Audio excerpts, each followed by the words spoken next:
There's a great lack of understanding about human sexuality here, and great propaganda that we're all exposed to. Yeah, there is in many people in this culture an excessive focus on sexuality, thinking that's going to make me happy. The cultural view relies very heavily upon romantic feelings, sexual feelings, and they become a priority, and there you get into marked, significant problems in relationships. They base their happiness too much on their sexual relationship, oftentimes because they want their spouse to make up for their unhappiness. They want their spouse to build their confidence. They want their spouse and their sex to relieve all their pressures and all their anxieties. And human sexuality is wonderful, and it's very special, but it can't do those other things. And for so many people, particularly men, they expect too much from human sexuality. They expect that many men rely on it for their confidence or to relieve their stress, and it's not meant for that purpose. But romantic love is in some way fickle because our emotions are fickle.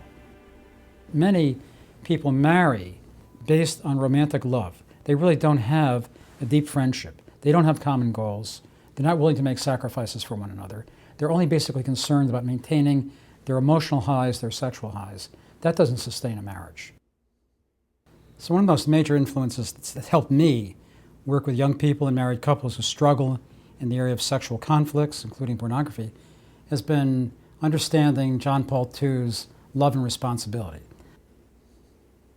This writing of John Paul II has enriched my professional life enormously, to really try to understand more about the very nature of love, because I think there's enormous confusion about the nature of love. John Paul II writes about romantic love, in which one just is overwhelmed by a powerful feeling toward the loved one. It can be in some ways a selfish type of love, because you're so happy, you're elated, you just enjoy being with this person, you feel you can't live without this person. And John Paul II writes that romantic love must develop into true friendship. And what happens in true friendships that's different than romantic love? Well, in true friendship, you become more mature. You look at the other person and you move beyond your own deep feeling of pleasure and happiness you have from this other person, and you see more deeply the goodness of that person. And then there, your will, it's not just your emotions, but your will locks in to that goodness. Love is willing the best for the other, wishing the best for the other. So you move just beyond your own feelings and sometimes selfish feelings of happiness that you have, and you think, my happiness is going to come in major part from caring for this person, for willing the best for this person, for trying to protect this person, to help this person be all they can be. So the third aspect of love and responsibility that is extremely powerful is when John Paul II writes about betrothed love, which moves beyond friendship, which is far deeper than friendship. In betrothed love, sexual intimacy is an aspect of betrothed love. In betrothed love, you totally surrender yourself to the other.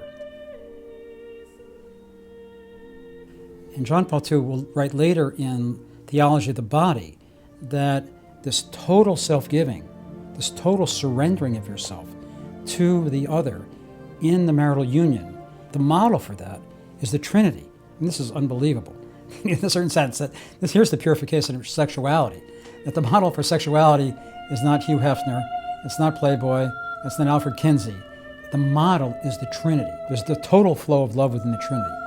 The Father doesn't control the Son doesn't control the Father, the Spirit doesn't control, there's total self-giving. That, John Paul II says, that's the model for betrothed love.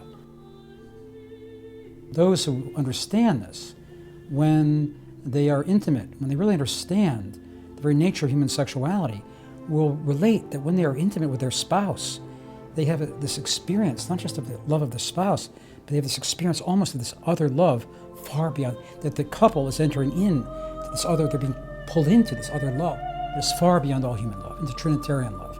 And they experience that at moments in their sexual intimacy. But also you enter into the experience of God's love, and then beyond that, not beyond that, but with that, you enter into creativity. So you enter into the becoming like God and being generous and being open to life, which then enriches the whole relationship more. So that just takes human sexuality and enriches it even more. That love, by its very nature, as Thomas Aquinas writes, is diffusive. It goes out, it's generous. And so when you enter this true understanding of human sexuality, you want to have children, and you rejoice in children. Children are not, they're not a burden, they're not a worry, they're a great gift to you.